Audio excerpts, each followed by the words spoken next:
Bonsoir à tous et bienvenue sur le grand rendez-vous de l'information axée sur le développement. Ce soir, nous recevons comme invité le président de l'Ordre des géomètres du Bénin, un épidémiologiste sera également invité sur ce plateau, spécialiste des maladies tropicales. On aura un qualiticien et bien évidemment un artisan coiffeur. Ils seront dans un instant sur ce plateau, mais en attendant, suivons la météo.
J'espère bien que vous l'avez noté, bien sûr, le temps qu'il fera donc chez vous demain matin. Ce soir, suivez la suite de la série sur le géomètre expert entamée hier sur Haute-Savoie. Nous verrons dans un instant le géomètre dans l'exercice, bien sûr, de son métier à travers les propos du président de l'Ordre des géomètres. Dans un instant, ils sont d'un grand service au public dans ces déplacements. Je voudrais parler des émigrants. Et ils sont exposés à plusieurs cas de maladie. C'est ce que nous dira tout à l'heure l'épidémiologiste invité de Nature et Bien-être. Le miel béninois accepté sur le marché européen. Les apiculteurs béninois et l'État ont compris que c'est maintenant que le plus dur commence, en tout cas pour le miel béninois. Un qualiticien sur ce plateau pour nous dire dans un instant les dispositions à prendre pour une présence durable du miel béninois sur ce marché, le marché européen.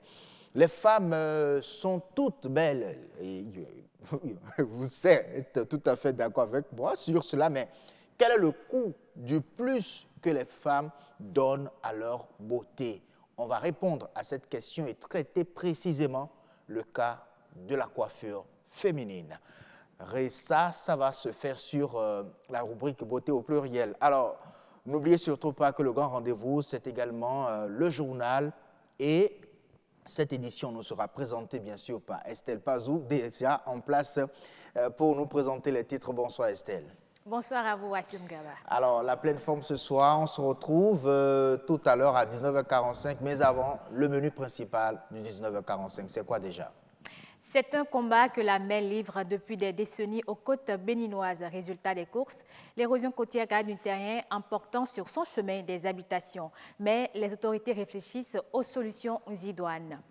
On se souvient encore de l'époque où on cotisait à cœur joie 25 francs ou 50 francs dans notre tirelire. Eh bien, cette méthode traditionnelle d'épargne résiste au temps. Vous allez le voir à travers le reportage de Christelle Tongodo. Et puis, en Afghanistan, une maison de mode se lance dans la confection de la burqa. Objectif, conquérir le marché de fabrication, jusque-là détenu par les Chinois. Voilà assument les grandes articulations du journal de ce soir. Merci beaucoup à vous. On se retrouve tout à l'heure à 19h45 pour le développement de ces titres annoncés. Et là, on continue tout simplement, hein, on ouvre à présent les plateaux du grand rendez-vous. C'est avec Agnès Bello et son invité. C'est Autant Savoir.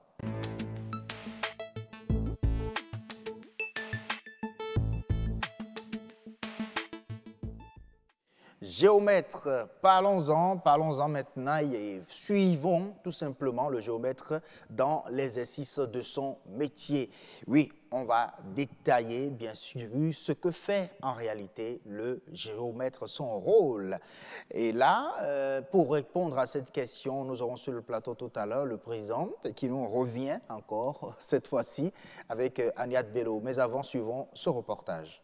Avec nos appareils, les différentes Une séance de briefing avant l'embarquement pour le terrain. matières de données topographiques que nous pouvons avoir aussi bien sûr. Les consignes sont claires, pas question de passer outre. Direction, le chantier. Le matériel déployé, place au travail sous la supervision de l'expert géomètre. Vu par un profane, ces appareils suscitent curiosité. Essayons de percer le mystère.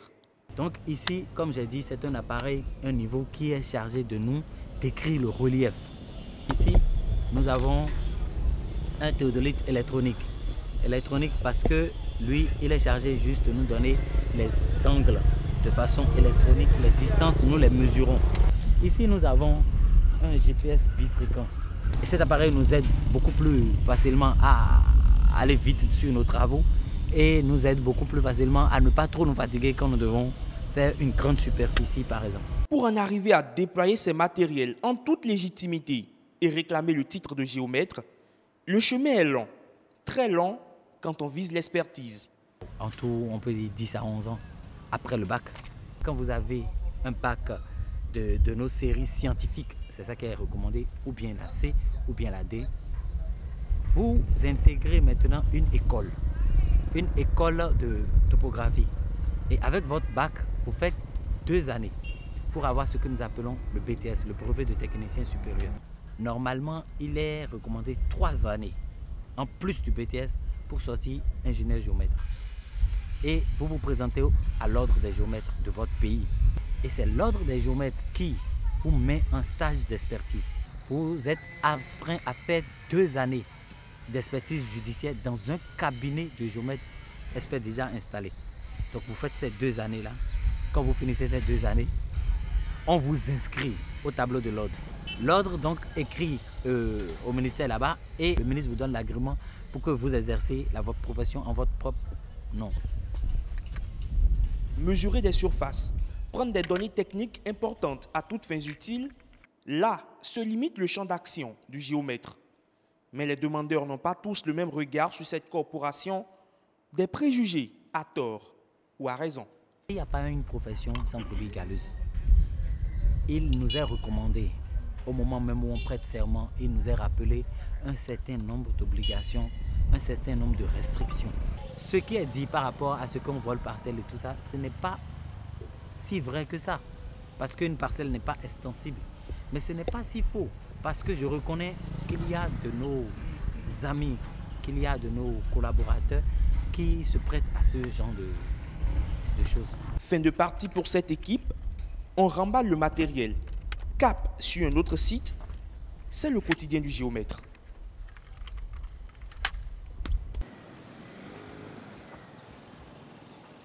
Merci à Mme Egan pour le reportage. Plus de détails sur les opérations du géomètre à présent.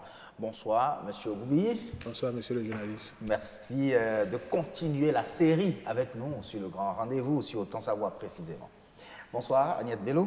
Assome Gaba, bonsoir. Bonsoir également à nos charmants téléspectateurs. Alors, aujourd'hui, nous sommes carrément dans le champ d'action du géomètre.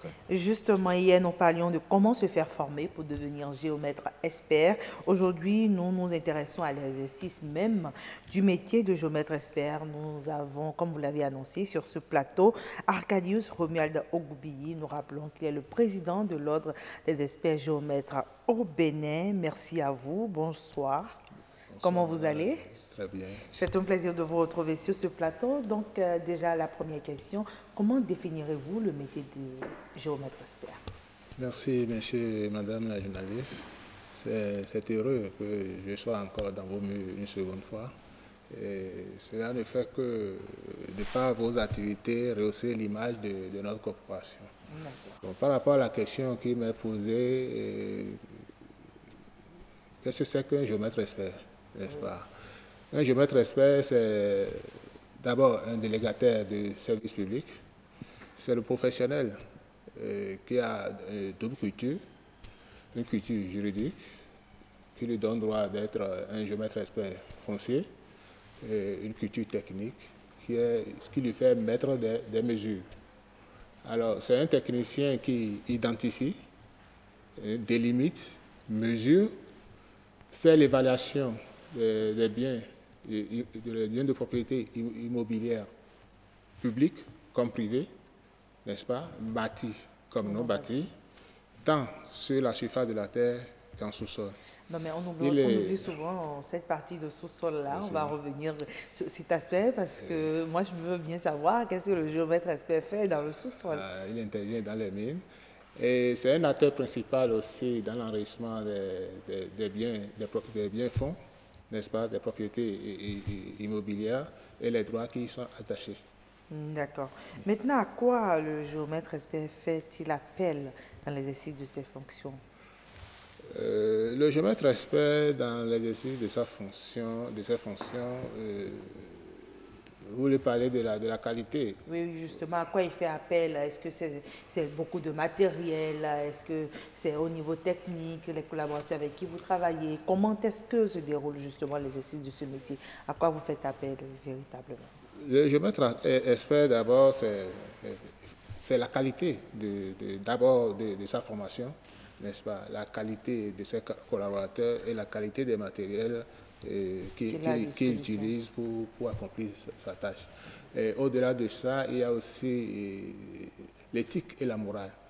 C'est vraiment ça la vraie qualité du géomètre expert. Alors, quel est l'instrument le plus important pour le géomètre dans ses fonctions quand il doit aller sur un terrain pour mener des opérations? L'instrument le plus important, c'est les instruments de mesure de distance et de mesure d'angle. Il y en a toute une gamme de mécanique, en passant par la mécanique électronique. Et aujourd'hui, c'est les GPS. Donc tout paraît important, surtout à l'aide de la modernité. Aujourd'hui, c'est les GPS qui nous permettent d'aller plus vite et bien. Les GPS? Oui. Carrément, donc même à l'aide de votre portable, vous pouvez essayer de Bon, il y a plusieurs types de GPS. Voilà. Il y a les GPS professionnels, oui. Et comme ce que nous avons vu tout à l'heure, on les appelle les GPS bifréquences. Okay. Ce que nous avons dans les portables, ça permet de s'orienter un tout petit peu, mais ce n'est pas professionnel. Oh, ok. Ouais. Donc, le géomètre surtout ne que pas utiliser le métier de géomètre, c'est un métier de précision. Un métier de précision. Vous tenez énormément à cette précision depuis hier, vous y revenez à chaque fois, mais déjà, quels sont vos collaborateurs directs sur le terrain avec qui le géomètre expert travaille véritablement? Nos collaborateurs directs partent des techniciens détenteurs du certificat d'aptitude professionnelle, le CAP, que nous appelons CAP opérateur géomètre, en passant par les techniciens géomètres que nous appelons DTI, qui est l'équivalent du baccalauréat. Il y a le BTS qui est en train progressivement d'être remplacé par la licence professionnelle dans le système LMD. Et il y a les collaborateurs immédiats qui sont les ingénieurs géomètres. Les ingénieurs géomètres. Donc vous ne travaillez qu'avec des géomètres. Est-ce qu'il n'y a pas d'autres secteurs d'activité auxquels vous faites appel, d'autres acteurs auxquels vous faites appel dans l'exercice? Dans l'exercice de notre métier, il faut avouer que la profession de géomètre expert est une profession transversale. Okay. De par notre rôle, de par notre activité, et on est capable de déterminer le paysage foncier dans plusieurs domaines d'activité, comme l'aménagement du territoire, comme l'urbanisme, même dans l'agriculture, dans le transport, n'est-ce pas, dans les travaux publics, bâtiments. Donc c'est une activité transversale qui sous-tend beaucoup d'autres activités. Alors, est-ce que vous ne faites pas souvent appel à des informaticiens, puisque vous utilisez quand même des ordinateurs, vous utilisez d'autres appareils, hein, et donc des électroniciens aussi que vous pouvez impliquer dans vos opérations? Les informaticiens, oui. Nous travaillons avec des informaticiens, surtout des programmeurs, par rapport aux logiciels que nous utilisons. Voilà un peu, mais les électroniciens, non. Non, vous ne travaillez pas avec les électroniciens. Si nos appareils ont des difficultés, nous envoyons les appareils chez le maintenancier. Ah, ok. Tout simplement. Tout simplement. D'accord. Maintenant, au Bénin, est-ce qu'on peut dire que la population béninoise comprenne véritablement l'utilité du géomètre expert? Oui, c'est un métier qui apparaît très important, mais on a l'impression que ce n'est pas connu de tout le monde. Ou c'est juste connu sur le plan des travaux de lotissement ou de revendement qui coulent c'est les seulement à ce rues. moment qu'on entend vraiment parler du géomètre expert. Non, c'est seulement en ce moment que nous sommes plus proches de la population.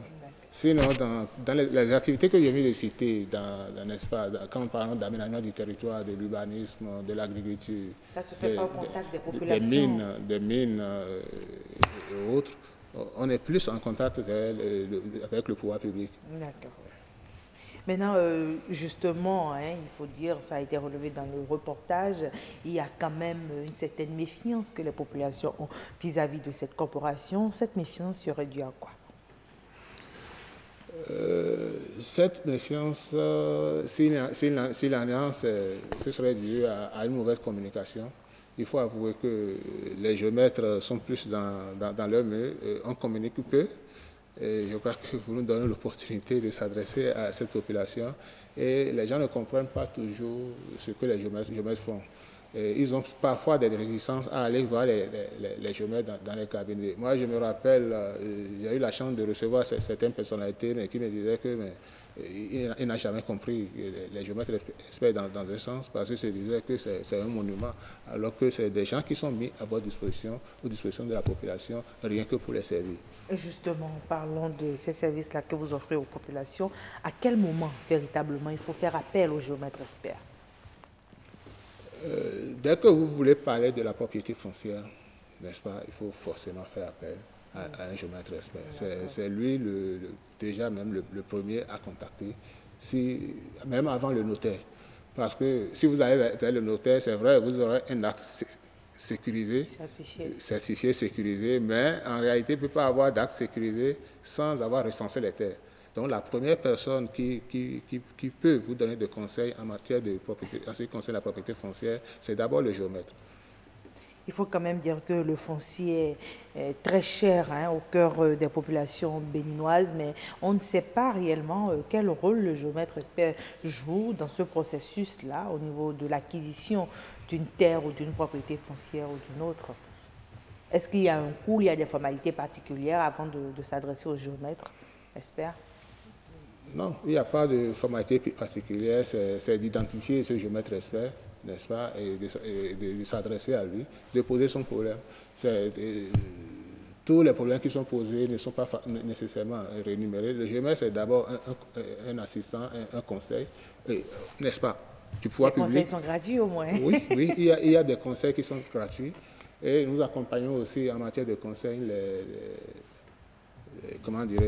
les communes. Dans le cas des activités, on les accompagne gratuitement. D'accord. Ouais. Justement, hein, donc on a un peu parlé de ces difficultés, mais est-ce qu'il y en a d'autres auxquelles vous êtes confrontés dans l'exercice de votre métier au quotidien? Est-ce que vous avez d'autres difficultés particulières? Les difficultés sont inhérentes à toute activité humaine. Et si nous allons rentrer dans ces difficultés, on n'en finirait pas, mais ce n'est que les difficultés qu'il faut grandir.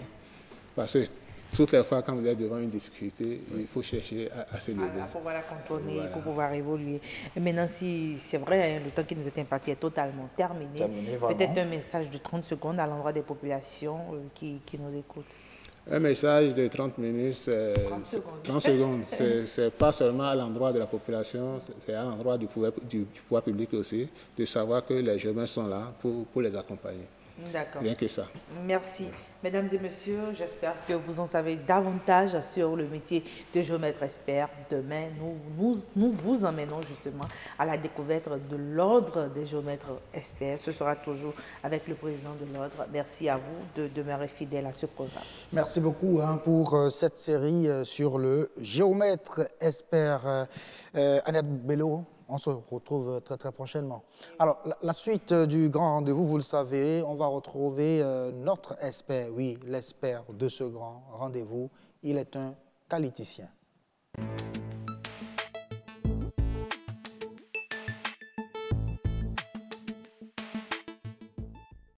Le miel béninois sur le marché européen, la nouvelle a été reçue avec joie, brio par tous les Béninois, mais connaissant les exigences de ce marché, des qualiticiens attirent en tout cas l'attention des apiculteurs et de l'État béninois sur les dispositions à prendre pour quand même une présence durable du miel béninois sur le marché européen. On en reçoit un, parlant bien sûr de qualiticien, M. Enes Badidi. Bonsoir. Bonsoir. Merci d'avoir accepté notre invitation. Le miel béninois sur le marché européen, est-ce que c'est une surprise? Oui, pas une surprise, on ne dira pas une surprise, mais c'est une fierté. Une fierté en ce sens que les acteurs de cette filière, puisqu'on en a fait désormais une filière, ont souffert pendant des années. Parce que ce n'est pas facile de produire du miel. Être apiculteur, ce n'est pas une mince affaire dans un pays comme le nôtre. Et finir de produire et avoir les produits sous les bras, ne pas pouvoir l'écouler, ne pas pouvoir le mettre sur le marché régional, le marché international, et ça fait un peu mal, ça décourage. Donc c'est à saluer que le gouvernement ait pu mesurer effectivement la nécessité, ait pu prendre la mesure et vouloir accompagner ces acteurs simplement dans le sens de la qualification de ce produit qui est demandé dans la sous-région, au plan international. Alors, parlons du miel béninois en matière de qualité. Selon vous, comment appréciez-vous la qualité du miel béninois? Non, vous savez, je me rappelle, ça fait déjà 1 ou 2 décennies environ, où il y a des partenaires techniques qui ont accompagné beaucoup d'acteurs dans le domaine. Et le miel béninois, c'était quand même un miel de très bonne qualité. Mais il faut savoir que les choses évoluent avec la pollution de l'environnement et un certain nombre de phénomènes. Et les États ont commencé par être exigeants. Une exigence qui va dans le sens de protéger leurs consommateurs. Ce qui a fait que chaque État a pu déterminer une norme de production selon les domaines d'activité. Alors, à un moment donné, pour exporter le miel béninois vers les pays, il y a lieu de se conformer à ce référentiel que les autres pays ont adopté. Je dois vous dire que même si nous entendons sur un référentiel bien déterminé, il peut arriver qu'il y a un accord qu'on appelle l'accord SPS. Un pays peut dire, attention, en plus de ce que nous sommes entendus pour respecter, moi, il y a une molécule que je ne souhaiterais pas qu'on retrouve dans le produit qui serait importé chez moi. Ça existe. Donc, c'est pourquoi, quand on dit, mais c'est pour répondre aux exigences de l'Union européenne, des pays européens, ça veut dire que nous allons utiliser leurs référentiels, leurs normes pour produire notre miel. Et il faut reconnaître aussi qu'une décision fondamentale qui a été prise au niveau de l'État, c'est de mettre en place une structure de qualification. J'avais souvent parlé d'infrastructure qualité. Quand on parle de qualité, il y a un minimum qu'on doit mettre en place. Et dans l'infrastructure qualité, vous allez voir la métrologie, vous allez voir l'organisme de normalisation qui va mettre en place les normes qu'on doit utiliser. Vous allez voir les laboratoires d'essai, d'accord? Vous allez voir l'inspection qui est là et les structures de certification. Mais dans le cas spécifique, comme je l'ai dit, l'État le référentiel existe déjà puisque les États ont mis en place, ont proposé la norme qu'on doit exploiter ou leur proposer le produit. Donc il y a des spécifications de ce miel-là qui seraient admis, qui seraient acceptés dans ces différents États. Alors, notre État a pris un maillon important de cette infrastructure qualité. Je vais parler d'un laboratoire de contrôle de qualité qui doit être accrédité. L'accréditation, c'est quoi? Ça, c'est une reconnaissance de compétence d'un labo qui doit avoir des spécifications bien déterminées On a dit reconnaissance de compétences. Ça veut dire qu'au plan technique, le laboratoire doit être au point. Du point de vue ressources humaines, il doit être au point. Et en infrastructure, il doit être aussi conforme. De manière à ce que l'organisme d'accréditation, quand il va venir, il doit être en mesure de dire, mais les équipements qui sont en place et qui sont destinés à qualifier ce miel sont conformes. Le personnel requis et qui doit être utilisé dans ce laboratoire est compétent. Là, on est en train de trouver que c'est une occasion pour le Bénin d'avoir son infrastructure qualité à travers le miel. Oui. Mais pourquoi est-ce qu'il faut maintenant penser à installer une infrastructure qualité après donc acceptation de ce miel-là sur le marché? Comment est-ce que le miel là, a été accepté d'abord sur le marché? Oui, la réponse est toute simple. Hein. Et mettre en place un laboratoire et l'accréditer, ce n'est pas une mince affaire. Donc, il ne servira à rien de disposer de laboratoire accrédité et de ne pas pouvoir l'exploiter. Okay. Donc, la démarche, elle est juste. Et le Bénin, désormais, ne va plus s'arrêter seulement au miel. Il va s'ouvrir, il va mettre son laboratoire à la disposition des pays de la sous-région. C'est ça.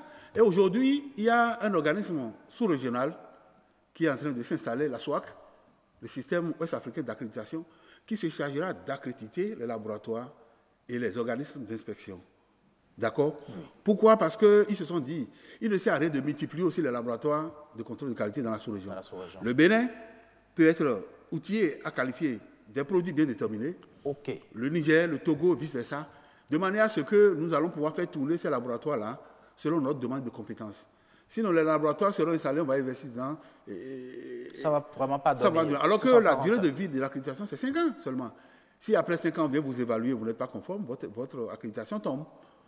Ouais, donc, la démarche, elle est louable. Et il faut s'assurer qu'effectivement, qu'il y a assez de producteurs de miel aussi, et qu'il y a de la matière. Donc, l'État n'a pas tort d'attendre d'avoir ce de cloche. C'est vrai, je souhaiterais que d'autres filières soient identifiées et que le laboratoire soit aussi davantage outillé pour aider nos producteurs à pouvoir conquérir le marché sous-régional et le marché international. Alors, quelles doivent être maintenant quelles doivent être les dispositions à prendre par les acteurs eux-mêmes, puisque l'État est déjà en train de jouer son rôle en annonçant déjà la création, sinon le renforcement des capacités du laboratoire central. Oui, non, je crois qu'il revient à ces apiculteurs-là de travailler dans les règles de l'art, en se conformant aux dispositions prévues en la matière. En ce sens que, vous voyez déjà au niveau physico-chimique, il y a quelques éléments qu'on recherche dans le miel. Alors, quels sont ces éléments? Il y a d'abord la teneur en eau. La teneur en eau parce que quand le miel comporte beaucoup d'eau, il peut moisir facilement, il peut se fermenter. La fraîcheur du miel. La fraîcheur du miel parce que plus le miel est frais, mieux il vaut. Okay. On a souvent pensé que le miel peut faire des années, non. Quand vous le laissez séjourner longtemps, il commence par perdre quelques valeurs, surtout la dégradation du sucre. Qui se confond. Il n'y a que le miel, on doit rechercher les différents sucres. Parce que je vous dis, le miel est sucré, mais quels sont les sucres qu'on a? Vous allez voir souvent le glucose, d'accord, et bien d'autres sucres comme le saccharose en teneur très faible. Pourquoi? Parce que les sucres qui sont le saccharose, qui ne sont pas les sucres directement absorbables, vous savez qu'il est déconseillé d'en consommer suffisamment. Mais à l'opposé, on conseille le miel. Le miel. Donc, et vous savez que dans la contrefaçon, les gens utilisent le saccharose. Le saccharose, oui. Caramé, pour fabriquer du miel. Alors, dans le contrôle, dans le dispositif de contrôle, quand on met le miel dans la chaîne de contrôle, on va identifier tout ce que c'est du saccharose en lieu et place du glucose et bien d'autres sucres qui sont tolérables par l'organisme. D'accord. Le miel, on a besoin de contrôler les résidus de pesticides. Parce que si la ruche, d'accord, elle n'est pas loin des plantes qu'on a traitées avec des pesticides, il peut y avoir une contamination. Si les abeilles qui ont été traitées, d'accord, ont été traitées avec des insecticides, on peut avoir des résidus.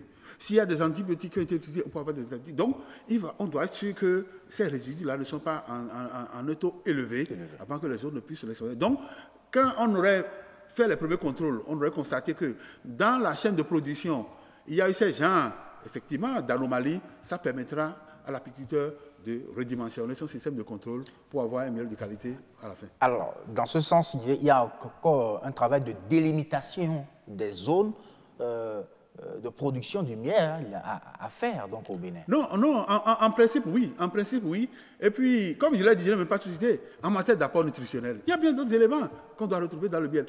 Ce qu'on dit, vous savez, on ne peut pas demander de mettre des produits de l'abeille dans une agglomération. C'est à risque, vous savez, ils sont parfois agressifs.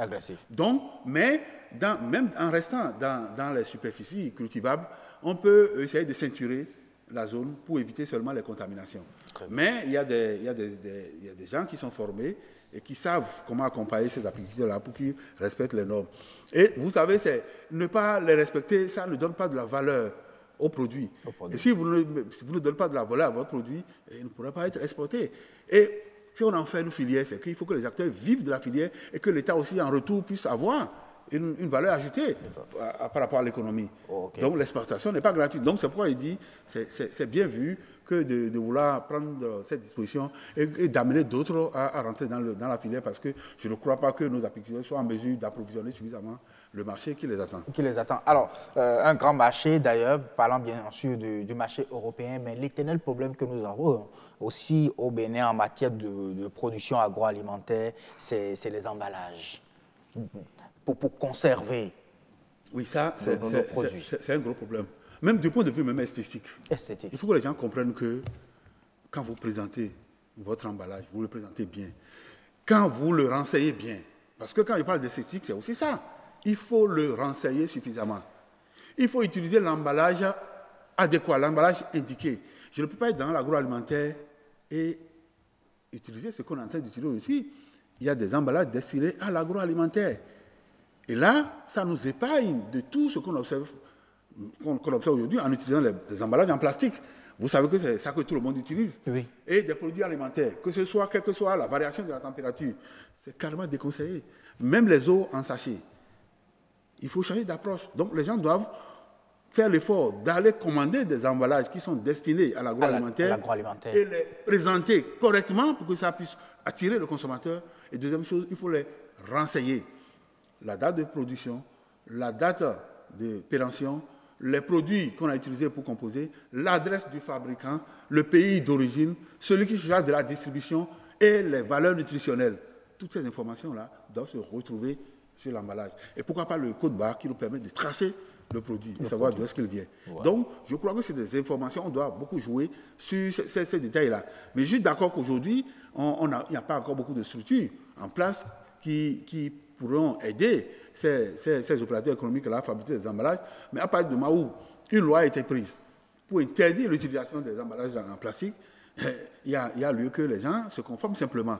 Donc voilà encore un autre marché potentiel. Et que ceux-là qui ont une petite surface ou bien qui ont une expertise donnée, il faut qu'ils viennent les développer pour mettre des emballages conformes à la disposition de nos entreprises. Mais mettre les emballages conformes au secteur de l'agroalimentaire aujourd'hui, est-ce que l'État aussi ne peut pas accompagner non, mais vous savez, tu vois, il va falloir que... C'est pourquoi il demande aux gens de s'organiser toujours en groupement professionnel ou bien en filière. L'État ayant pris la décision d'interdire les emballages en plastique doit pouvoir trouver des mesures d'accompagnement pour ceux qui seront dans les emballages conformes. Sinon, à terme, les emballages risquent d'être trop chers. Et quand ce ne serait pas accessible aux consommateurs, ce ne serait pas rentable à cet industriel-là, donc il n'aura aucun intérêt à vouloir installer son unité de production ici. Donc c'est à ce niveau, je suis d'accord avec vous, qu'en détaxant par exemple la production de l'emballage, ça permettra aux entreprises non seulement d'en fabriquer beaucoup, et les autres, les utilisateurs vont en utiliser beaucoup, et ces entreprises vont payer quand même des taxes. Donc c'est comme ça, l'État aura le retour sur investissement. Donc il va exonérer, mais il va récupérer de l'autre côté. De l'autre côté. Oui. Et donc avec toutes ces mesures, vous pensez que le miel béninois pourra avoir une présence durable sur ce marché européen? Non, je crois déjà à l'interne, même là, nous n'avons pas développé la culture de la consommation du miel. Je n'ai pas trop senti ça là. On l'utilise à titre médicamenteux. Non, le miel doit se consommer comme tout aliment. Parce qu'il a beaucoup d'autres vertus. Okay. Et déjà que le marché béninois accroche ces producteurs-là, il faut qu'à l'extérieur aussi, moi je crois qu'un produit sécurisé, un produit traçable, a de grandes chances de percer le marché international. Le marché international. Merci beaucoup à vous, M. Enes Baguidi. C'est moi. Merci d'avoir répondu à notre appel. C'est vrai qu'on a mis vraiment un long moment pour pouvoir... Oui, c'est vrai, mais en fait, on a atterri. On a atterri. Et on a bien atterri, j'espère. Vraiment. Merci beaucoup à vous. Et à très bientôt. Oui. Nous allons nous rendre dans notre salon de beauté. Bien sûr, le temps de nous préparer à suivre les informations tout à l'heure. Dans environ 8 minutes, on va retrouver Estelle Pazou pour le journal de 19h45. Pour le moment, c'est beauté au pluriel.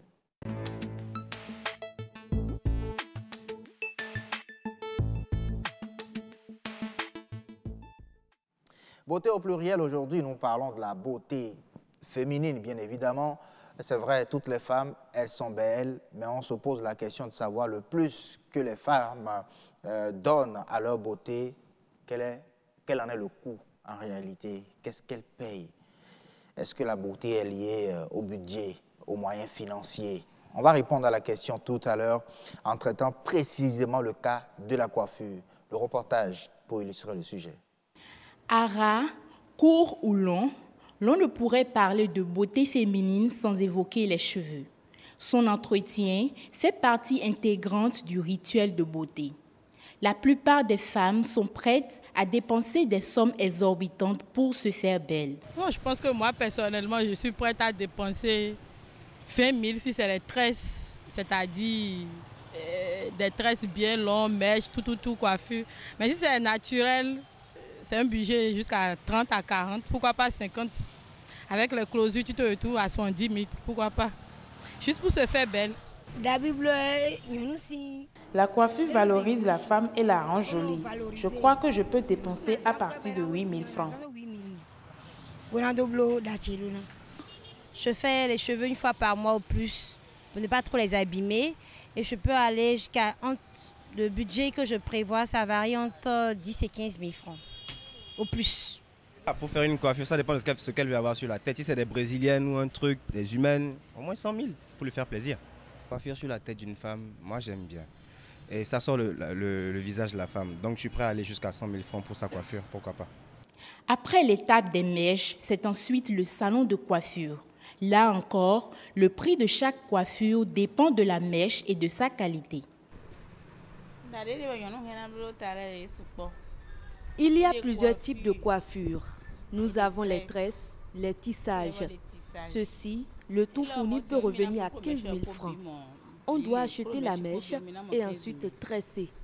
Pour avoir une belle coiffure sur la tête, il faut prévoir entre 8 000 et 15 000 francs.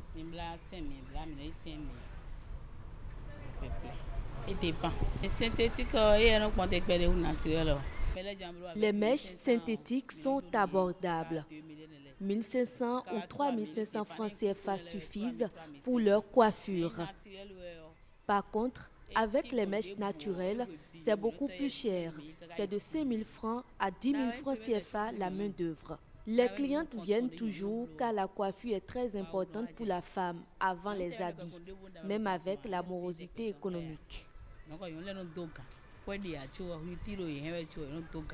Coiffure naturelle, synthétique ou encore tressée, les cheveux demeurent le premier critère de beauté chez la femme. Et la beauté a évidemment un prix. La beauté a un prix. Alors là, bonsoir, monsieur de Diamoussou. Bonsoir, Siom. C'est un plaisir de vous retrouver sur ce plateau. Vous avez suivi les intervenants dans le reportage de quand on parlait des prix qui varient de 1 000 à 50 000. Vous en prenez autant? Oui, Siom, tu sais, le monde de coiffure, c'est un monde un peu qui est aujourd'hui en évolution au Bénin. Donc, nous avons beaucoup de matériel, surtout les mèches que nous utilisons aujourd'hui, c'est les mèches brésiliennes que nous utilisons. Donc, si une femme se veut s'offrir une mèche brésilienne sur la tête, je crois qu'elle va beaucoup dépenser de l'argent. Ah oui? Oui, et une mèche aujourd'hui qui est moins chère, qui est brésilienne par exemple, c'est à partir de 15 000 francs. Et il te faut 3 boules, par exemple, ça fait 45 000 francs. Donc déjà, en plus la main d'œuvre, elle est déjà au-delà de 50 000. Au-delà de 50 000, donc vous allez monter à 70 000, tout ça. Je comprends pourquoi Dans certains messages, on voit des blagues également sur les réseaux sociaux où la femme dit « Bon, je veux juste un peu de sous pour mes cheveux. » Vous demandez combien? Mais 300 000. Après, c'est... Bon, ça sonne hors réseau après, pour la plupart du temps. Mais là, donc, c'est à cause des mèches que les coiffures coûtent autant? Oui, c'est les mèches surtout, c'est les mèches, surtout c'est les mèches. Quand la mèche coûte, la coiffure coûte, c'est comme ça. C'est comme ça. Ouais. Ah, mais et pour le naturel, celle qui est naturel, il faut dépenser combien? Bon, pour le naturel, déjà avec 15 000 francs, c'est bon. Si on ne va pas on va pas faire beaucoup de choses. Avec 15 000 francs, c'est bon. On va peut-être on va laver les cheveux, on va faire quelques soins aux cheveux et on va passer au modèle. On va teinter et tout. Donc, on peut se retrouver déjà à 15 000. On peut aller aussi à moins de 15 000. On peut faire à 10 000 comme à 5 000. Ça dépend du modèle. Ça dépend du modèle, tout simplement. Alors, est-ce qu'on peut dire que la femme est belle par rapport à ses moyens financiers? Bien évidemment, c'est ça. C'est ça parce que la coiffure, ça pèse. La coiffure, c'est les sous. C'est beaucoup de sous. Et ceci, chaque semaine, il faut que la femme se rende belle. Et c'est tout au moins, si elle ne va rien faire, si elle va faire d'économies pour ne pas trop dépenser, chaque semaine, c'est 6 000. Chaque semaine, c'est 6 000. Alors, pour les coiffures qui coûtent les 50 000, 70 000, l'autre, elle garde ça pendant combien de temps? Oui, là, maintenant, on rentre dans les naturels. Oui. Dans les naturels de mèche. Donc, ou bien les péruviennes, tout ça. Et quand on pose ça dépend de comment chaque femme se voit dans la coiffure. Si elle voit que oui, ça lui va très bien, elle peut garder un mois. Ouais. Mais il y en a qui enlèvent les mèches, qui enlèvent les mèches chaque semaine et changent de cheveux. Ouais, c'est par rapport, ça a rapport avec ses moyens. C'est ça. Et comment elle est exigeante par rapport à ses cheveux, à sa beauté. À sa beauté. Donc, il y en a qui font les 50 000 là, chaque semaine. Oui, il y en a bien sûr, chaque semaine. Même 200 000, même 500 000. Oui, parce qu'il y a les mèches où la boule coûte déjà 150 000. Et il faut 3 boules, ça fait 50 000 pour suffire une tête. Et vous en achetez, vous avez ça là? Absolument, on a ça en stock là, évidemment. Et les femmes viennent pour se l'offrir. Voilà, c'est ça. Donc c'est ça aujourd'hui. Alors là, 150 000 francs pour une boule de mèche. Ouais, alors qu'il faut 3 boules. Il faut 3 boules. 450 000. Voilà. Et la main d'œuvre, ça fait 25 000, 30 000. La main d'œuvre, oui. 25 000, 30 000 pour faire ça. Donc ça te fait au total 500 000 francs pour une coiffure. Et ça, c'est pour une semaine. Il y en a qui font juste une semaine avec et ils enlèvent. Maintenant, les péruviennes, l'avantage est que quand tu enlèves, tu peux le replacer après. Là, tu en bénéficies de la qualité de la mèche là. Ça peut te rester longtemps, pendant peut-être 1 an. Donc, tu vas payer que la main d'œuvre chaque fois que tu viens au salon. Et la main d'œuvre, ça dépend d'un salon à un autre. Donc, des fois, par endroit, c'est 10 000, par endroit, c'est 15 000, par endroit, c'est 20 000, par endroit, c'est 5 000, ça dépend. Ça dépend vraiment de la beauté, ça dépend de ce que veut la femme. Voilà, comment elle est exigeante par rapport à sa beauté. Wow. Tout ça là, on verra, on ira beaucoup plus en détail tout à l'heure par rapport bien sûr à la beauté de la femme, une beauté subordonnée donc aux moyens financiers, c'est ce que vous nous avez dit. Évidemment, c'est par rapport à ses moyens qu'on peut s'offrir une belle coiffure. Une belle coiffure. Il paraît qu'il y en a même qui viennent cotiser auprès des coiffeurs. Le temps... Oui, il y en a qui cotisent. Souvent, c'est les étudiantes et c'est les élèves qui font ça.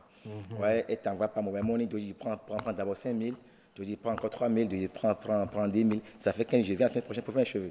Là, c'est ça, il y en a qui font ça aussi comme ça. Ah oui, comme ça, c'est mieux. Oui, c'est ça. Gérard avait fait un peu d'économie. C'est ça. On parlera bien sûr de la tontine, puisqu'elles en font aussi pour se faire belle, les femmes. On parlera tout à l'heure de tout ça dans le journal. Estelle Pazou, déjà en place. On va se retrouver pour la deuxième partie de Beauté au pluriel. Estelle, à vous, le journal, 19h45, sur le grand rendez-vous.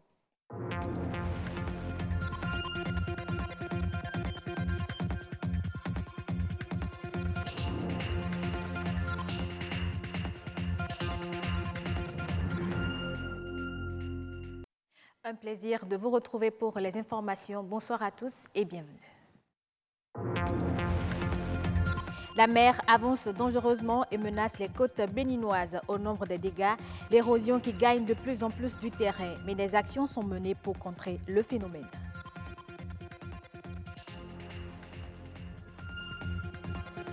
C'est un petit récipient contenant une réserve d'argent. La tirelire, méthode traditionnelle d'épargne, résiste au temps et est toujours d'actualité.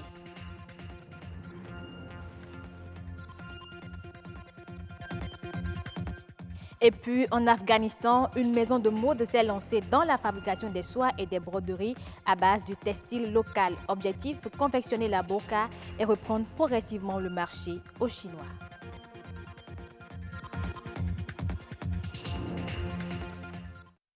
C'est une lutte acharnée entre la mer et les côtes béninoises.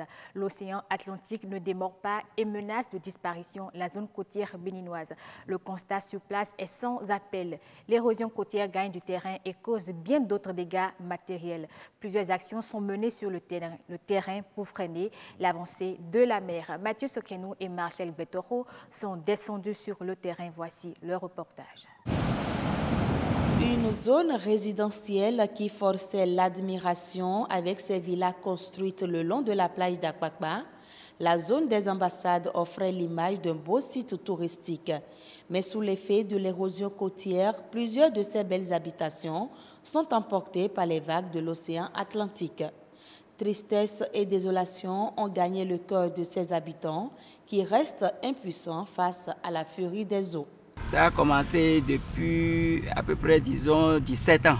J'étais à 1 kilomètre, mais notre maison a été détruite par la mer. Chaque année, la mer nous embête dans le quartier. Le quartier est inondé par l'eau et on cherche des refuges à peu près 3 ou 4 jours avant que ça ne reparte. Si rien ne fait d'ici 2 ou 3 ans, vous n'allez plus voir la maison Fagas et la deuxième voie 40 aussi va partir. À Fidrosset, juste à quelques mètres de l'aéroport international Bernardin Cardinal Gantin de Cotonou, le constat est approximativement le même.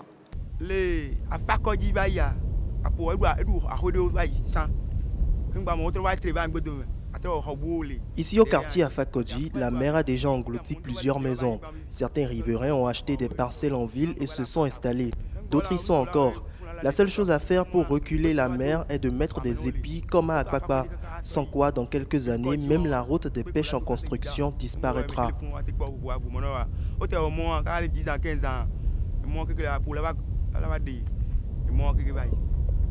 Depuis 1996, ce phénomène retient l'attention de tous les gouvernants qui se sont succédés sans pour autant trouver une solution efficace. Des travaux d'enrochement sont en cours pour essayer à nouveau de ralentir l'avancée de la mer. Tout le littoral du Bénin a été caractérisé suite aux études globales qui ont été réalisées. Et nous connaissons de manière précise les segments critiques où il faut intervenir et dans quel ordre de priorité il faut le faire. C'est ainsi que le segment de côte situé à l'est de Cotonou a fait l'objet donc du projet de protection de la côte à l'est de Cotonou. Le deuxième segment qui a été identifié pour être traité est celui du centre, autour de Ouida. Le troisième segment qui a été identifié et qui est également dans un état critique, c'est le segment de côte entre Ilakondi et Grand Popo. Les études sont achevées là-dessus et de manière claire, nous savons qu'au niveau de la partie béninoise, nous sommes censés mettre en place comme infrastructure pour protéger la population et protéger le territoire contre ce phénomène de l'érosion côtière. En dépit des mesures prises par les autorités, la mer avance chaque année. Les spécialistes expliquent les origines du phénomène et explorent des approches de solutions. Les pays côtiers, depuis la Côte d'Ivoire jusqu'au Nigeria, ceux qui sont dans le Golfe, subissent un phénomène qu'on appelle dérive littorale. Il y a un déplacement de sable qui se déplace du Togo vers le Nigeria. Nous devons nous arranger normalement pour lutter contre l'érosion côtière, c'est une solution intégrée. Ça doit être au niveau de tous les pays du Golfe. Ce n'est pas seulement un seul pays qui doit mener la lutte contre l'érosion côtière. En attendant, le littoral érodé continue de subir l'assaut des vagues de l'océan Atlantique. Conçue pour les épargnes financières, la tirelire est encore d'actualité. Même si les amoureux de cette caisse traditionnelle se vont rares, il n'en demeure pas moins aujourd'hui qu'elle résiste aux méthodes modernes d'épargne. C'est le constat fait par Christelle Tongodo et Donatien Falola. On l'appelle encore la banque à domicile. La tirelire, dotée d'une petite fente à l'extérieur, est initialement faite à base de l'argile. Souvent attribuée à l'enfance, la caisse traditionnelle est utilisée pour épargner quelques pièces d'argent. J'ai l'habitude de payer ça à mes enfants, que j'utilise pour qu'ils aient au moins des bénéfices d'une tontine, voire au moins un fonds de caisse dans leur vie, puisque eux aussi ils vont avoir au moins quelque chose, ils ont besoin de quelque chose pour payer. J'utilise la tirelire qui me sert à épargner et à m'offrir des cadeaux pendant les fêtes de fin d'année. Il m'arrive en une année d'épargner jusqu'à 5 000 ou 10 000 francs CFA en 2 ans. On achète ça à 100 francs seulement et on commence par mettre. Si c'est 100 francs, on prend comme petit déjeuner, on met 50 francs dedans chaque matin. Et quelques mois après, on a en dessous sans le savoir. Sur le marché, on en retrouve pour toutes les bourses, sous des formes aussi diversifiées que variées, avec des spécificités. Moi, je vends des caisses en argile, précisément celle provenant d'Abomey. Celle fabriquée à Sé est la plus convoitée. Les tirelires nous viennent de Sé, de Ghana, d'Abomey et de Porto-Novo.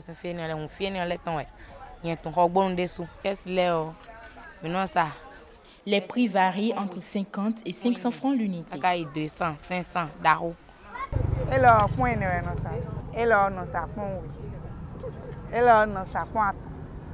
Cet objet précieux a pendant longtemps conquis le cœur des plus jeunes et même de certains adultes. Il tend progressivement à disparaître au profit des méthodes modernes d'épargne, mais aussi pour d'autres raisons. La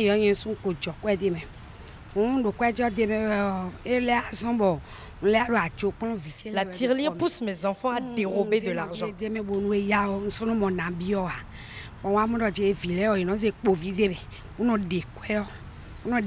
C'est pour cette raison que j'ai décidé de ne plus en avoir.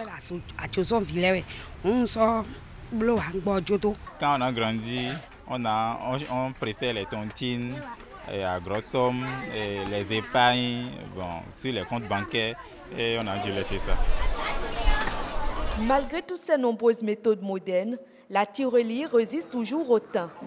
Elle est devenue la petite banque de maison pour des dépenses d'urgence. La Bibliothèque nationale reçoit un nouvel ouvrage. C'est une œuvre littéraire intitulée « La danse des spectres ». Elle a été déposée légalement au 4e trimestre de l'année 2017. Une publication du greffier Jacques Ouigbé. L'ouvrage a été officiellement lancé samedi dernier au Centre culturel artistique Africa. Francis Faton, Marcel Arrossi. Les spectres, apparitions effrayantes ou ensemble des rayons colorés qui résultent de la décomposition de la lumière. Dans ce recueil du jeune greffier, ce sont eux qui dansent. À travers ses écrits, Jacques Ouigbé s'engage à apporter des solutions aux problèmes de la jeunesse. J'avais eu à un moment donné cette envie de pouvoir contribuer à essayer de trouver un peu de solutions aux maux qui nous minent, surtout la jeunesse. En tant qu'observateur, je n'ai pas voulu être passif, donc j'ai décidé de m'engager en quelque sorte, essayer à travers ma plume d'apporter quelques solutions à tout ce qui nous traversons comme problème, et essentiellement concernant la jeunesse. Donc c'était dans une vision de personnes engagées en quelque sorte. Il ne faut pas faire qu'observer. Si on a la possibilité à travers l'écriture de penser un peu les plaies, pourquoi pas. Il est officiellement lancé et déjà il est apprécié pour sa particularité. Facile à lire, très simple, mais qui a une particularité, c'est-à-dire le suspense. Jacques Ouigbé, il a du style.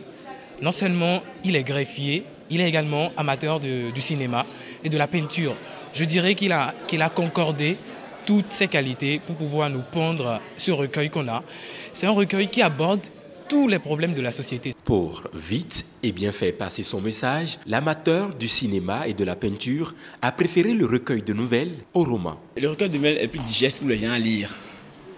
J'ai des projets de romans Mais souvent, quand les gens prennent un roman, et c'est une seule trame, du début jusqu'à la fin, les gens sont vite fatigués par rapport à ça. Mais lorsque c'est de brèves histoires, de 4, 5, 6 pages maximum, les gens sont beaucoup plus aptes à lire et le message passe.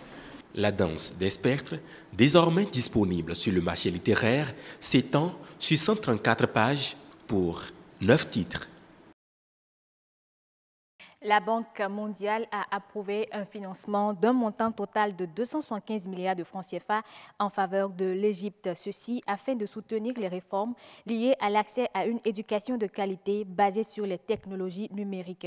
Ces réformes vont toucher environ 500 000 enfants à la maternelle. Elles vont également contribuer à la formation de 500 000 enseignants et responsables de l'éducation.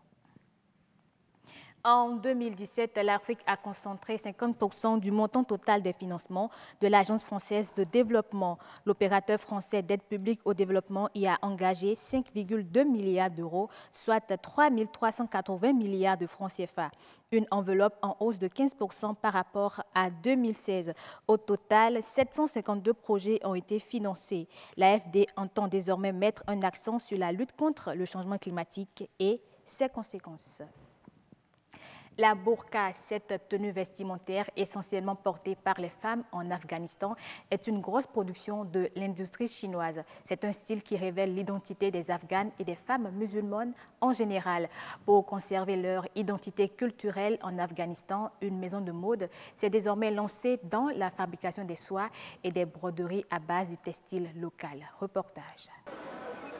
Fabriquée de façon artisanale, la burqa est la marque d'identité des femmes en Afghanistan. Ce textile est aujourd'hui arraché par l'industrie chinoise et d'autres industries étrangères. La burqa perd de plus en plus ses valeurs. Ce n'est plus de la soie tissée, mais du nylon imprimé. Elle reproduit au détail près les chapans à l'ancienne pour un prix 3 fois moindre sur le marché. Mais à Kaboul, Zarif Design, une petite maison de couture, lutte pour maintenir à flot les textiles et broderies traditionnelles du pays.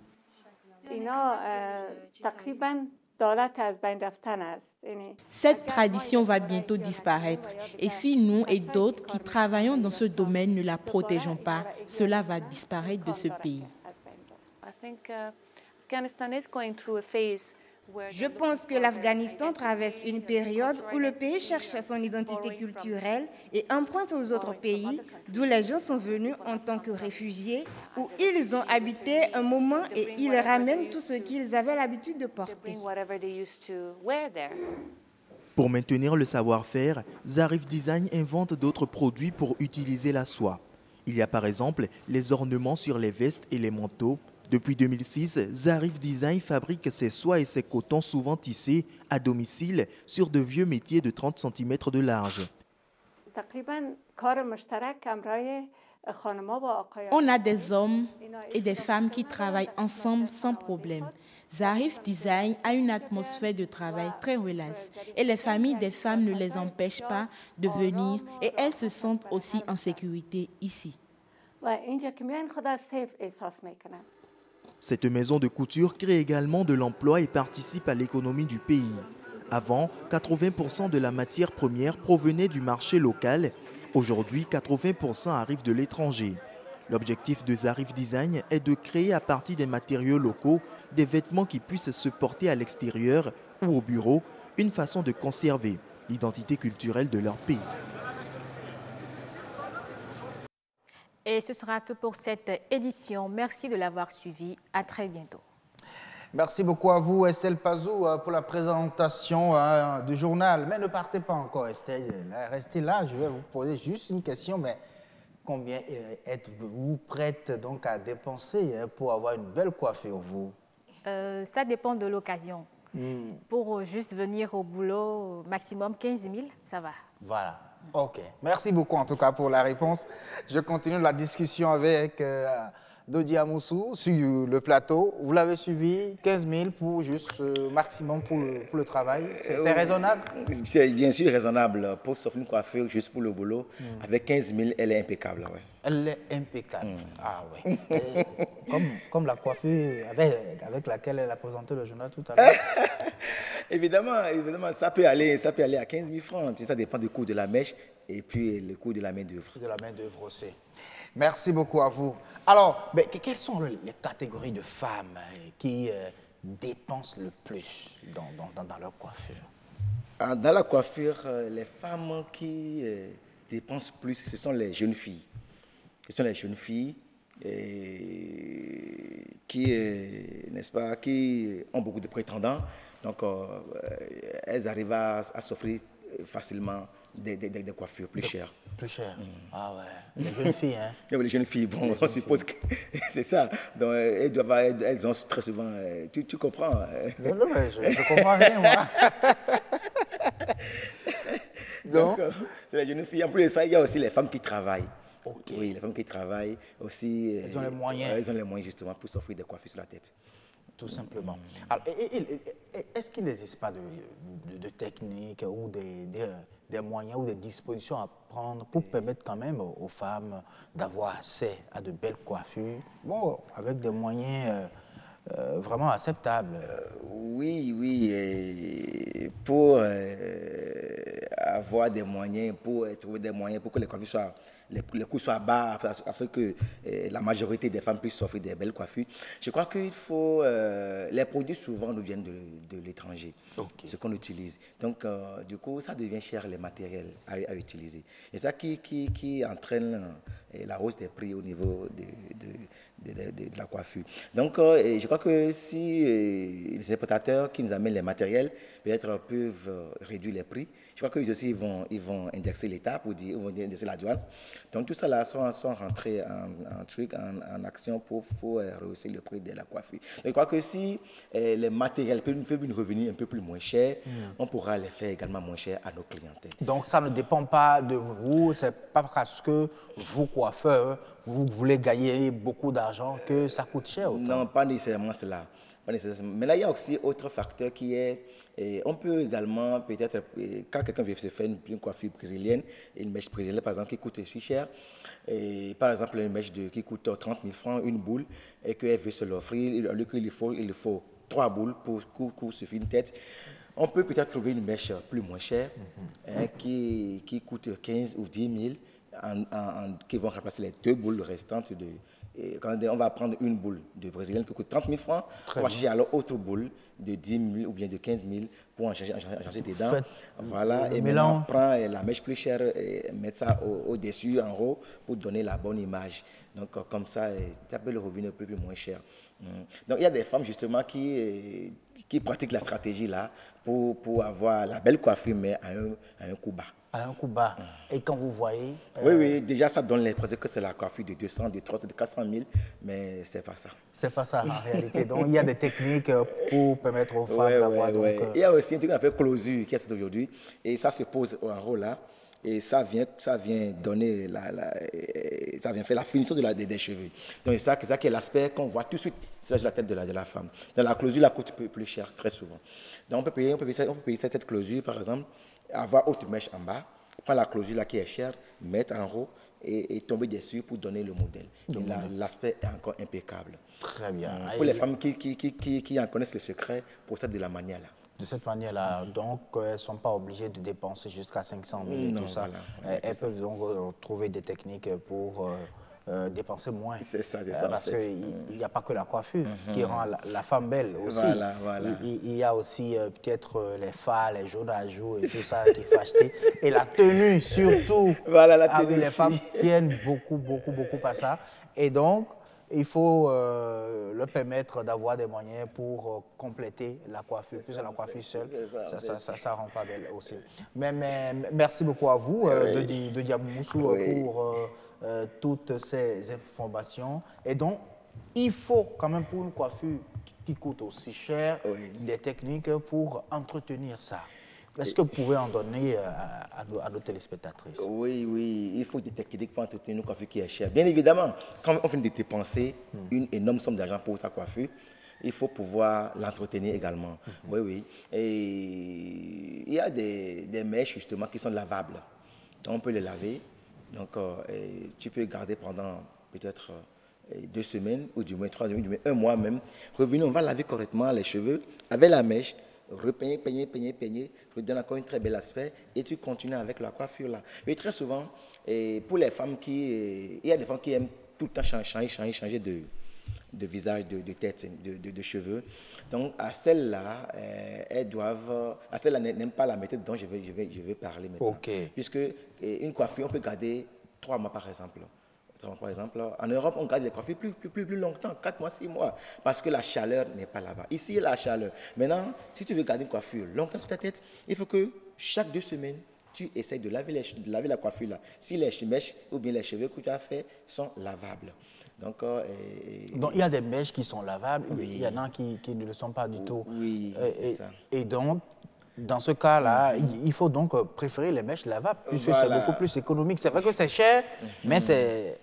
Voilà, tu peux garder ça à longue durée. Donc, chaque 2 semaines, tu viens laver tes cheveux. On va repeigner, remettre l'éclat et tout. Tu es toujours impeccable durant 3-4 mois. Ah oui, là, ça ne dégage plus. Ça ne dégage plus. Ça ne dégage plus. Donc, les femmes, justement, qui ont les moyens pour acheter les mèches chères, peuvent procéder de la manière là, garder longtemps les cheveux et l'entretenir de la manière là et rester à l'aise. Vraiment, Dodji, il est gentil, hein, il nous offre des secrets en tout cas. Maintenant, aujourd'hui, c'est les nappies qui sont en vogue en fait, les nappies.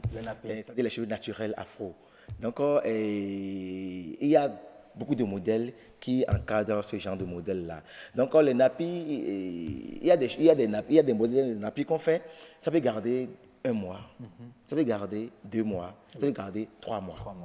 Voyez-vous. Donc ça permet aux filles aussi de rester à l'aise dans leurs propres cheveux sans mettre la mèche. Donc on essaie de tourner les mèches, de tourner les cheveux d'une certaine manière, d'avoir les boules d'une certaine manière. C'est joli sur ta tête. Okay. Donc tu peux laver dedans, mais la douche, tu peux mettre l'eau dessus, ça ne se gâte pas. Donc, mais il faut une période dessus pour revenir le défaire. Sinon, passer ce délai, ce n'est plus défaisable.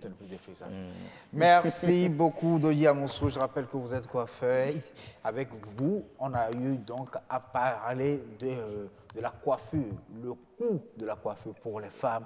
On retient qu'il y a des coiffures qui coûtent même jusqu'à 500 000 francs et au-delà d'ailleurs même. Et donc, il y a des techniques pour entretenir donc ces coiffures-là. Il y a des techniques aussi pour rabaisser le coût, mais avoir quand même éclat, même modèle et très joli. Merci beaucoup pour ces détails. À très bientôt et bien des choses à tous vos clients. Merci. On aura le temps, bien sûr, d'avoir une de vos clientes sur ce plateau pour voir combien elle dépense quand même. Ce sera aussi bien. Pourquoi pas vendredi.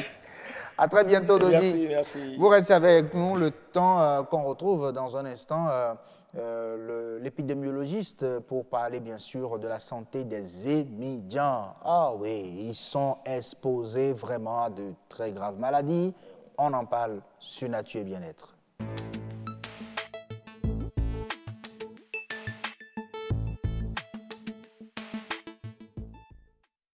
Ils sont d'un grand service au public dans leur déplacement. Les émigrants sont exposés à plusieurs types de maladies. C'est ce que nous dira tout à l'heure l'épidémiologiste invité de Nature et Bien-être. Mais suivons tout d'abord les émigrants eux-mêmes au micro de Kemal. Moi, si je me lève le matin, d'abord, j'ai le temps d'écouter ma santé. Si vous voulez, je vous donne cette remède-là. Vous levez le matin, si vous êtes dormi au lit ou même sur votre natte, vous vous levez sur les 2 pieds comme ça. Avant de bouger, vous devez faire au moins 2 minutes debout pour réanimer votre santé, pour écouter votre santé. S'il y a une anomalie, rapidement vous allez le constater. Et après ça, à midi, je me couche. Que qu'en soient les problèmes que j'ai, à midi, je dors et à 15 h, je reprends. Avant de sortir à la maison, les propositions, les mesures que moi je prends avant de rentrer en ville, quand je me lève à 6 h du matin parce que un bon zen doit sortir à la maison à 6 h du matin. En sortant, je vais me contrôler pour voir si mes maillots ou bien l'habit qu'il avait porté sont propres d'abord. Après ça, je prends mon casque parce que pour éviter des accidents, je n'oublie pas mon casque à la maison. C'est ça la première des choses d'abord avant de sortir à la maison. Après ça, si je rentre en ville, jusqu'à midi comme ça, je me retourne à la maison pour me laver, se reposer un peu, pour au moins dormir au moins à 15 minutes avant de rentrer à 15 heures comme ça. Parce que quand dans la journée, tu ne dors pas, ce n'est pas normal.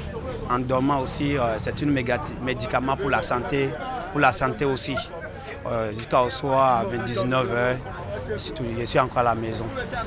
Et en revenant à la maison, des fois, je prends des tisanes pour ma santé aussi, des tisanes et les comprimés aussi, pour être en bonne santé. Tout d'abord, la précaution que je me prends, moi, j'ai souvent porté les lunettes pour les poussières ne rentrent pas dans mes yeux. Je porte des lunettes. Pour les précautions de l'avoir, d'abord, vous savez, les fabricants de motos, ceux qui ont fabriqué les motos, il y a 1 kilogramme qui a été donné pour les motos. Aujourd'hui, il y a parfois, moi-même j'ai l'habitude de le faire, c'est pas que je ne le faisais pas.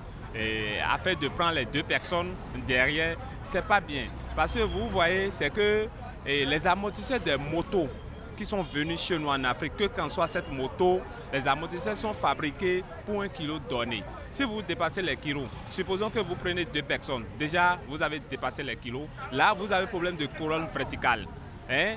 Lorsqu'il est derrière là, tout le temps vous aurez de ce problème-là, sans le savoir. Et vous allez croire que ce sont les pavés ou les trous qui ont fait que vous avez ce problème-là. Non.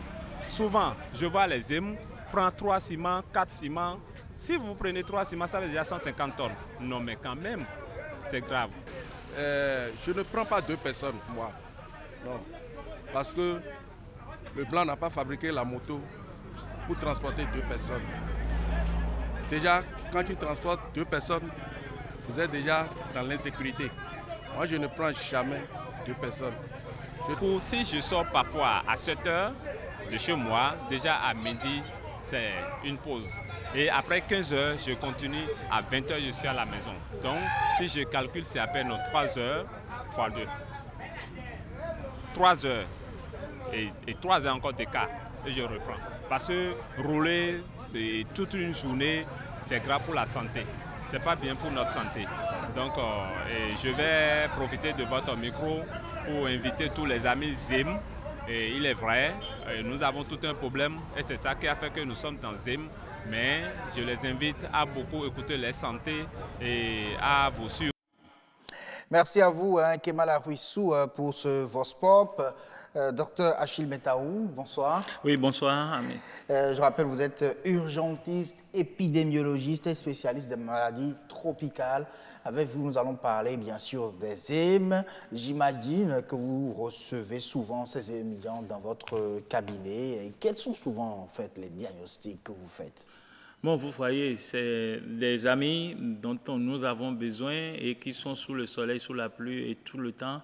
Et lorsque vous voyez un peu Cotonou et les grandes agglomérations, ils sont sollicités partout. Et donc, parce que ça va générer de sous, de petits sous, donc eux-mêmes n'arrivent vraiment pas à s'organiser pour pouvoir se reposer comme il le faut. Et donc, des problèmes de santé se posent et généralement, c'est les accidents de voie publique qui constituent vraiment la majorité parce que l'affluence est trop grande et il y en a qui viennent des villages ou des hameaux et qui ne maîtrisent pas le code de conduite avant de pouvoir s'engager dans cette activité. Donc, ils sont victimes souvent des accidents de voie publique et avec des séquelles très graves. En dehors de ça, il y a les infections respiratoires parce que c'est l'environnement qui est pollué. Il faut suffire de voir d'abord le dégagement de gaz que posent ces motos lorsqu'on les a contraints à circuler maintenant dans un sens donné et aux heures de pointe, quand vous voyez un peu les bouchons, vous voyez tout ce que chacun respire, même les clients qui prennent. Et il faut le faire du matin jusqu'au soir. Donc il y a les problèmes des infections respiratoires qui sont, que ce soit hautes ou basses, qui sont vraiment importants. Nous avons également des problèmes neurologiques parce que l'atteinte des nerfs, et c'est souvent marqué par des douleurs lombaires.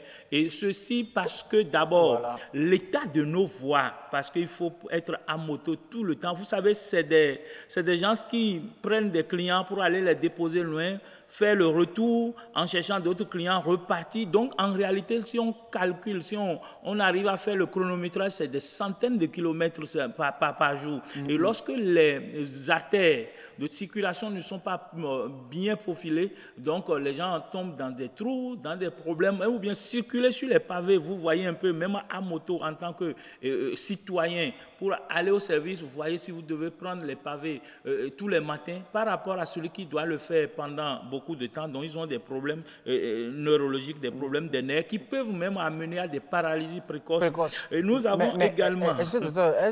Est-ce que vous ne trouvez pas que le fait de s'asseoir aussi des heures durant justement, c'est ça, peut avoir aussi créer des problèmes neurologiques? Bien sûr, ça peut créer des problèmes neurologiques parce qu'on adopte des positions, on est assis, courbé, parce que lorsque vous êtes assis sur votre moto et vous devrez tenir le guidon, vous êtes à une position où la colonne vertébrale ne répond plus à sa position normale. Donc à partir de ce moment, vous pouvez avoir des problèmes neurologiques. Non seulement à ça, le fait de rester assis sur votre chaise tout le temps avec les secousses, ça provoque, ça favorise la dilatation des vaisseaux. C'est ce que nous avons comme l'hémorroïde. Donc, c'est des agents qui viennent souvent avec ces problèmes, avec ces maladies, et sans oublier également les problèmes néphrologiques, les reins, qui sont... Oui, parce que lorsqu'ils se lèvent le matin pour pouvoir tenir, pour pouvoir avoir le tonus, donc quand vous voyez un peu au bord des artères, c'est des gens qui vont prendre des produits,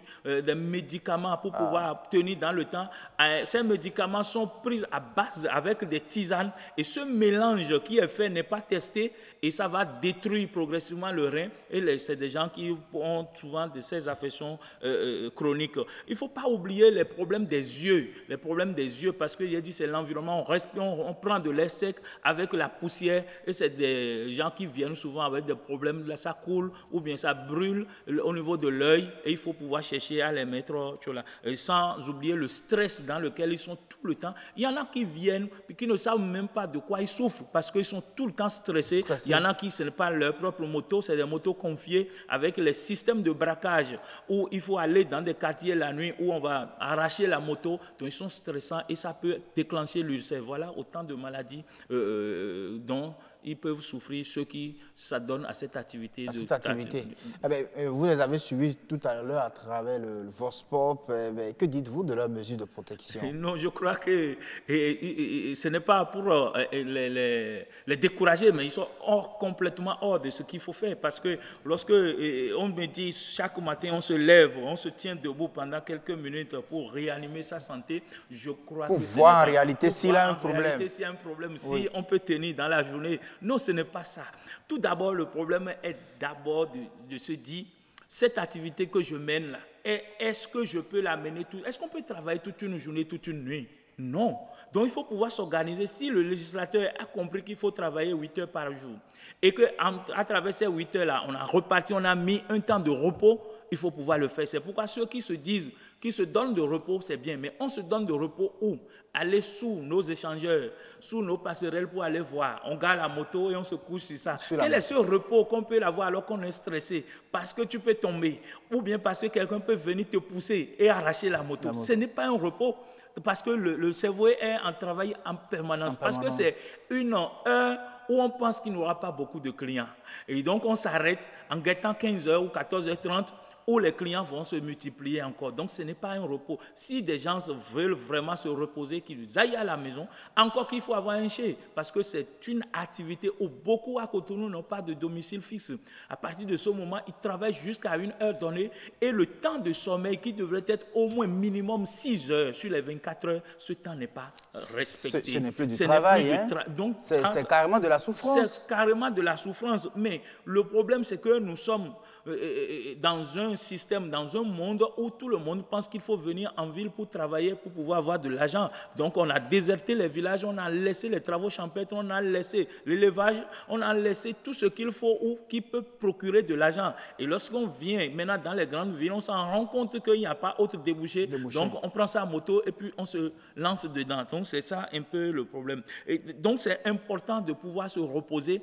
Et deuxième chose, il faut correctement assurer son hygiène, l'hygiène, parce que pour la plupart, c'est des gens qui ne se soucient pas trop de l'hygiène, même l'hygiène de leurs vêtements de travail, de leur casque et même de la moto. Alors que lorsque vous êtes sous la pluie, vous êtes sous le soleil, que l'hygiène n'est pas respectée, il y a même des odeurs que vous-même vous inhalez qui vous créent de maladies. C'est pourquoi moi, je voudrais vraiment les inviter.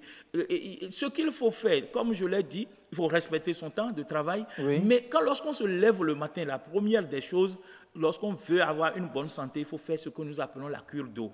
Il faut pouvoir boire de l'eau, prendre de l'eau et boire au moins 1 à 2 verres sans pouvoir manger. Après avoir fait sa toilette buccale, il faut prendre de l'eau. C'est très important. Et que lorsqu'on conduit, lorsqu'on mène ces activités, qu'on veuille ou pas, si cette activité vous donne quelque chose, il faut pouvoir s'abonner à un centre de santé. Il faut pouvoir faire peut-être un contrat. Aujourd'hui, ils se sont mis en plusieurs associations. Je ne sais pas ce qui manque, ce qui fait qu'on ne peut pas vraiment se constituer en mutuelle de santé pour que lorsqu'il y a des problèmes de santé, on puisse aller vers les centres de santé et se faire soigner à moindre coût. Parce que aller prendre les produits de la rue, encore que avec la lutte qu'on mène maintenant, ces produits deviennent encore de plus en plus difficiles à trouver et chers. Je ne sais pas ce qu'ils vont devenir. Donc à partir de ce moment, lorsqu'on conduit sa moto, ça permet de pouvoir manger, de pouvoir supporter ses enfants et sa femme, il faut pouvoir faire son assurance.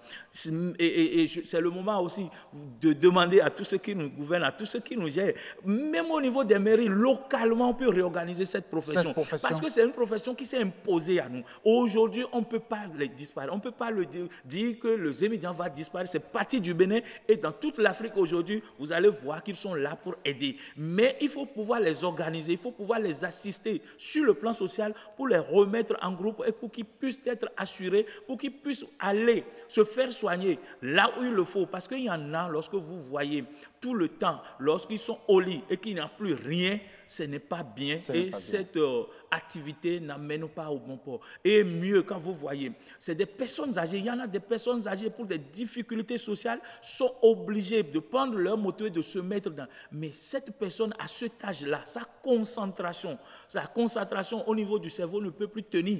Donc à partir de ce moment, il constitue des dangers. Parce que lorsque même toi, tu respectes le code de conduite, le code de la route, ils peuvent venir maintenant te créer des ennuis. C'est pourquoi ce n'est pas une activité de tout le monde, il faut pouvoir s'organiser.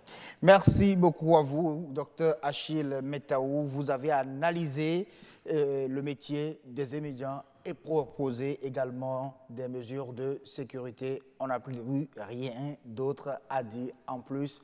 Il faut que les Zémidians écoutent et suivre tout simplement ces conseils-là. Merci beaucoup à vous. Merci et à très bientôt. La suite du grand rendez-vous, c'est bien sûr sur la toile à présent, à travers bien sûr ActuWeb qui nous sera présenté par Marcel. Regardez.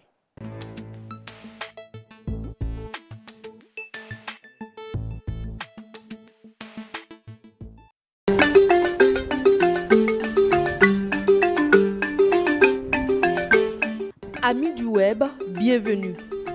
Abidjan pourrait devenir le principal hub maritime d'Afrique de l'Ouest. C'est un constat de Jeune Afrique. La publication relaie les résultats très optimistes d'une étude récente conduite par le cabinet PwC. L'étude reconnaît qu'en Afrique, les investissements portuaires sont insuffisants pour booster la croissance économique. Mais elle présente Abidjan comme une exception prometteuse dans la sous-région. Dans son diagnostic, la même étude révèle qu'en Afrique, les investissements portuaires n'augmentent pas au même rythme que le commerce. En plus de mauvaises performances opérationnelles, la taille des chargements est faible, ce qui rend le transport de conteneurs 3 fois plus cher en Afrique que dans le reste du monde. Une autre difficulté est que les importations africaines sont principalement transportées en conteneurs, tandis que les exportations, principalement des matières premières et des produits agricoles, sont convoyées en vrac, explique le rapport. Améliorer la performance portuaire de 25% pourrait réduire le prix des biens importés par an et relever la valeur des exportations. L'avantage immédiat serait une augmentation de 2% du PIB en Afrique subsaharienne. Qu'est-il advenu de l'argent destiné à la rénovation de l'aéroport de Douala?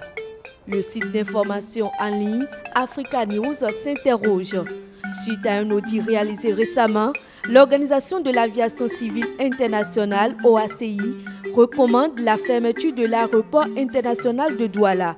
Pourtant, une somme de 46 millions d'euros prêtée par l'Agence française de développement avait été débloquée pour réhabiliter et même moderniser l'infrastructure. Un audit qui semble confirmer les difficultés des compagnies aériennes.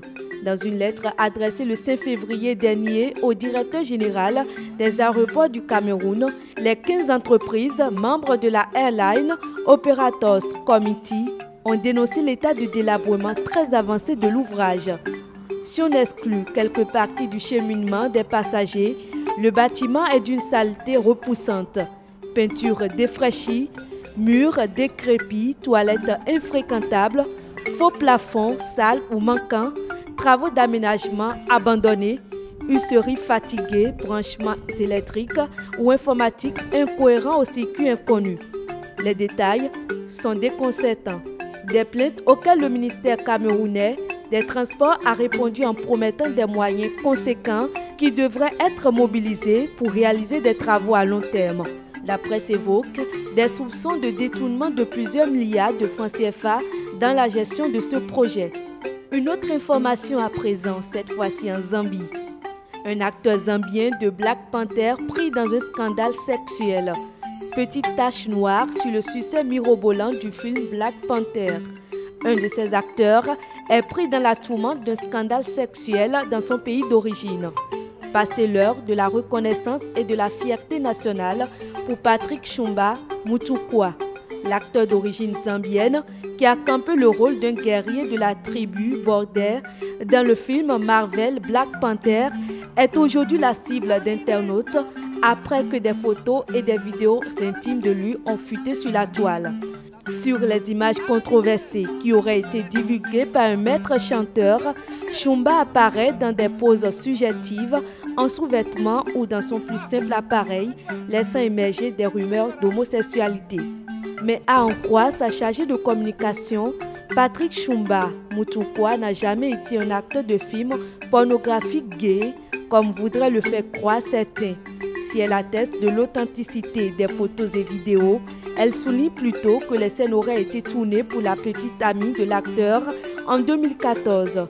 Ce qu'il a fait dans son passé n'a rien à voir avec ce qu'il a accompli et continuera d'accomplir. Il a une grande fierté en Zambie et travaille dur pour rendre le pays et ses concitoyens fiers, peut-on lire sur le site de l'acteur. Au Maroc, l'économie informelle est évaluée à 170 milliards de dirhams. La Confédération patronale marocaine, qui publie un rapport choc sur l'ampleur du secteur informel dans le royaume, présente plusieurs pistes pour intégrer ce secteur à l'économie formelle. La perte est énorme.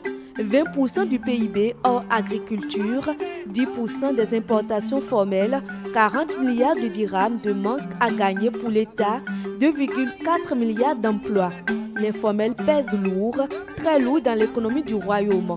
Ces chiffres ont été révélés par une étude réalisée par le cabinet Roland Berger pour le compte de la Confédération générale des entreprises du Maroc. L'économie informelle crée un manque à gagner pour l'État, impacte les entreprises marocaines, les consommateurs finaux et la qualité de l'emploi, soutient le patronat. Parmi les secteurs les plus touchés, on trouve ceux du commerce, du bâtiment et des travaux publics, ainsi que les industries agroalimentaires et textiles. L'actualité en ligne est également marquée par des abeilles solitaires qui volent au secours des vergers français. Ces abeilles, appelées osmies, étaient déjà utilisées artisanalement par certains agriculteurs en Europe, mais nous sommes pionniers pour notre capacité à les élever en quantité et à les apporter sur une parcelle au moment voulu, assure Franck Mariambou, cofondateur et président d'Osmia. Créée en 2014, la PME de l'agropole d'Estila emploie 7 personnes et loue aux arboriculteurs les services de ces abeilles sous forme de boîtes disposées dans des abris adaptés. Cette année, elle intervient sur environ 600 hectares en Rhône-Alpes et dans le sud-ouest, mais aussi pour la première fois dans les pommiers à cidre de Normandie. Fin de cette revue du web. À demain pour d'autres informations.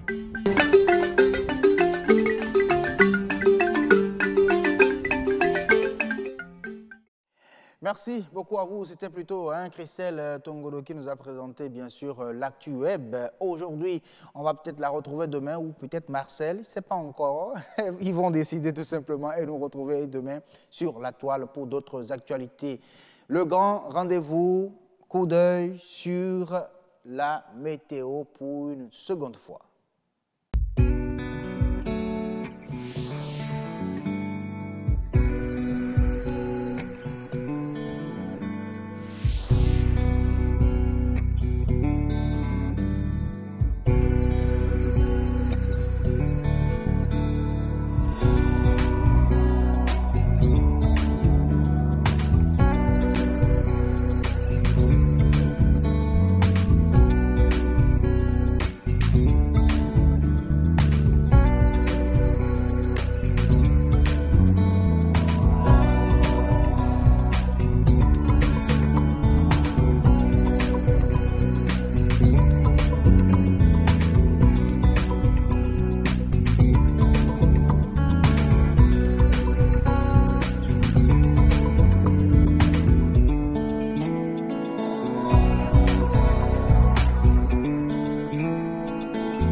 Merci beaucoup, merci d'avoir suivi ce grand rendez-vous. Mesdames et messieurs, on se donne un autre grand rendez-vous demain, 19h00. Bonne soirée.